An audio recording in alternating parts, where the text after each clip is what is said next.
আপোনালোকক সকলোকে স্বাগতম জনালোঁ পুনৰবাৰ জব প্ৰকাশ ইউটিউব চেনেললৈ অন্য এটা গুৰুত্বপূৰ্ণ আপডেট লৈ। ইতিমধ্যে বহুলোকে অপেক্ষা কৰি আছিলে যে CM ত্ৰিপুল এ আঁচনিখনৰ যিখিনি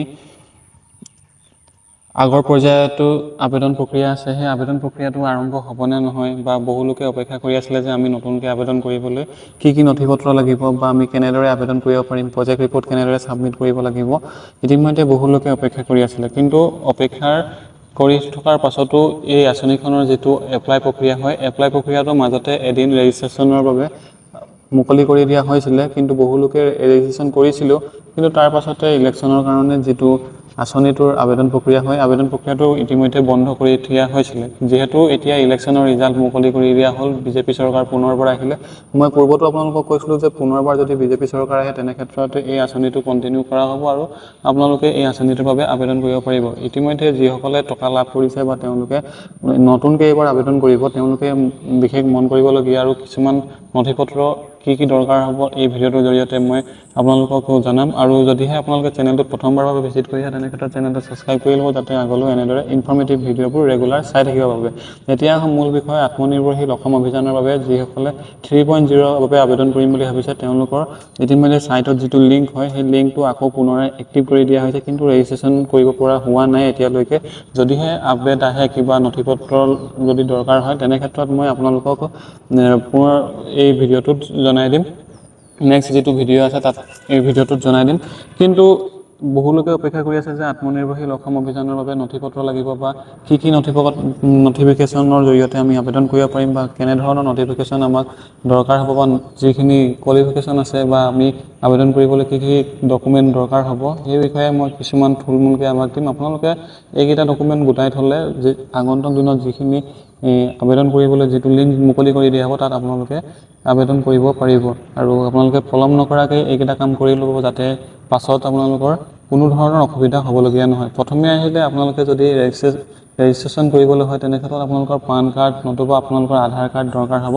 পান কাৰ্ডটো ইতিমধ্যে থকাটো বহুতো লোকে যিহেতু আধাৰ কাৰ্ডটো উলিয়াব নোৱাৰে, তাৰ বাবে পান কাৰ্ডটো বাধ্যতামূলক। আপোনালোকে পান কাৰ্ডখন লাগিবই, আৰু আপোনালোকৰ যিটো ইমেইল ID ফোন নম্বৰ আছে ভেলিড আপোনালোকৰ লাগিব। আপোনালোকৰ যিটো আপোনালোকৰ লগত আছে সেই ইমেইল ID বা আপোনালোকৰ ফোন নম্বৰটো লাগিব।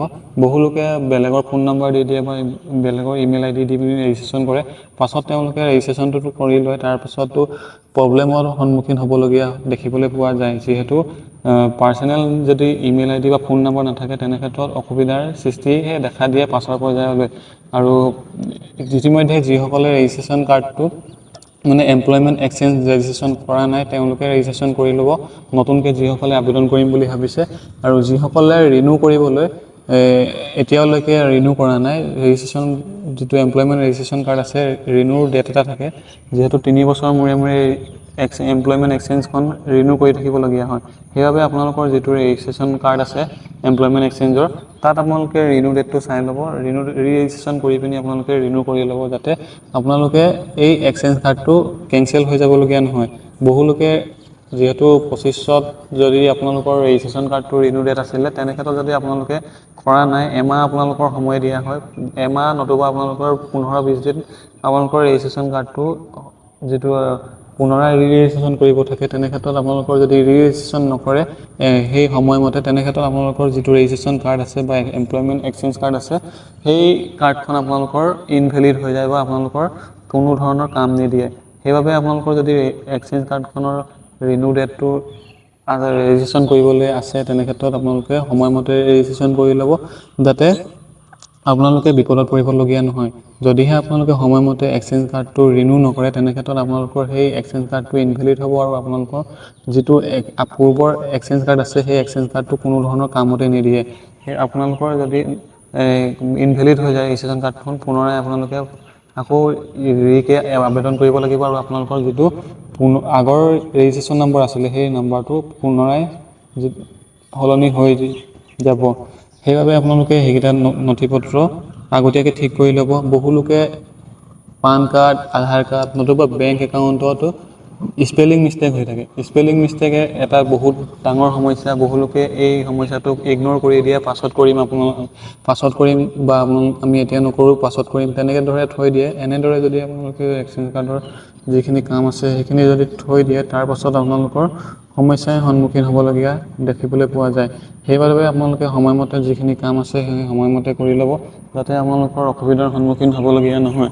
আপোনালোকে চাই ল'ব, যদি আপোনালোকৰ ৰিনিউ ডেটটো দিয়া আছে তেনে ক্ষেত্ৰত আপোনালোকে ৰিনিউ কৰি ল'ব, আৰু যদি আপোনালোকৰ সময় আছে সময়মতে আপোনালোকে ৰিনিউ কৰি ল'ব, আৰু যদিহে নতুনকৈ আবেদন কৰিব আছে তেনে ক্ষেত্ৰত নতুনকৈ আবেদন কৰি ল'ব, পাছত আপোনালোকে অসুবিধাৰ সন্মুখীন হ'বলগীয়া নহয়।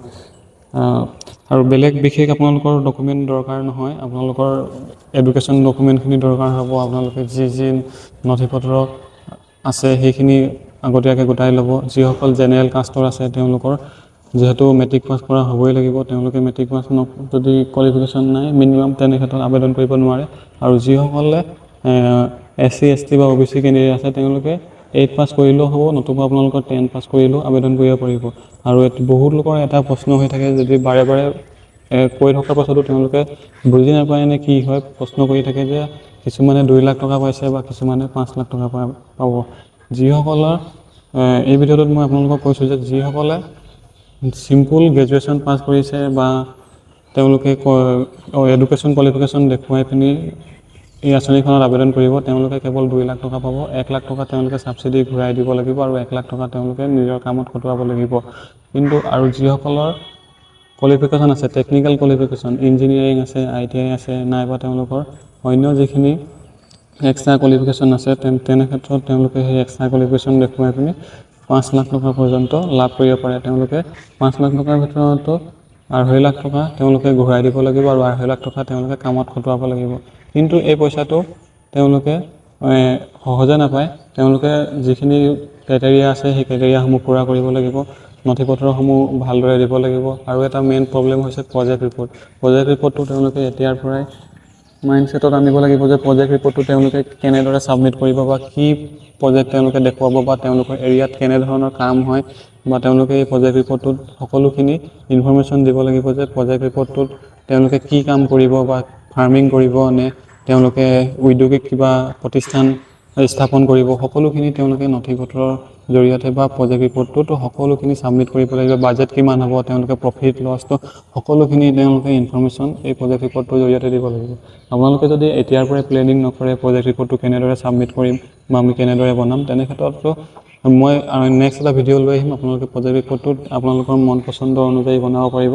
বহুলোকৰ এটা প্ৰব্লেম দেখিবলৈ পোৱা যায় যে প্ৰজেক্ট ৰিপৰ্ট এটা ছাবমিট কৰে, পাছত তেওঁলোকে মন বদলাই যে মনটো সলনি হৈ যায়, আমি এইটো নকৰোঁ এইটো কৰিম, প্ৰজেক্ট ৰিপৰ্টটোৰ মতে আমি কাম নকৰিলে হ'বনে নহয়। চাওক, আপোনালোকে আগতে প্লেনিং কৰিব লাগিব। প্ৰজেক্ট ৰিপৰ্টটো তাত যদি আপোনালোকে জমা দিয়াৰ পাছত যদি অন্য এটা আপোনালোকে কাম হাতত লয়, তেনে ক্ষেত্ৰত আপোনালোকৰ কামটো সাৰ্থক নহ'ব, আৰু আপোনালোকে পাবলগীয়া টকাখিনিও নাপাব। সেইবাবে আপোনালোকে আগৰ পৰাই প্লেনিং কৰিব লাগিব যে প্ৰজেক্ট ৰিপৰ্টটো কি হ'ব, আমি কি কাম কৰিলে ভাল হ'ব, সেইখিনি আপোনালোকে চাই ল'ব। নিজৰ মতে আপোনালোকে পাৰ্চনেল হিচাপে আপোনালোকে জানিব আপোনালোকে কি কাম কৰিব বা কি কাম কৰিব বিচাৰে, আগতে আপোনালোকে কি কাম কৰি আছে সেইটো মতেহে আপোনালোকে প্ৰজেক্ট ৰিপৰ্টটো বনাব। বিশেষ ক'বলগীয়া নাই। আৰু CM ত্ৰিপুল আঁচনিখন আহি আছে, আপোনালোকে ধৈৰ্য ধৰক, আৰু এমাহ 2 মাহ আপোনালোকে অপেক্ষা কৰিব লাগিব, যিহেতু ৰিস্কে চিডিউল কৰিব এইখিনি ৰেজিষ্ট্ৰেশ্যনৰ লগতে আপোনালোকৰ যিখিনি ডকুমেণ্ট জমা দিবলগীয়া আছে সকলোখিনি আপোনালোকৰ ৰিচিডিউল কৰি দিয়া হ'ব। সেইবাবে আপোনালোকে অপেক্ষা কৰিব লাগিব। এই ভিডিঅ'টোত ইমানখিনিয়ে। যদি আপোনালোকৰ নেক্সট কিবা আপডেট আহে আপোনালোকক এই চেনেলটোৰ মাধ্যমেৰে জনাই দিম। আজিলৈ ইমানে। ধন্যবাদ। পুনৰ লগ পাম অন্য এটা গুৰুত্বপূৰ্ণ আপডেট লৈ। জয় আই অসম।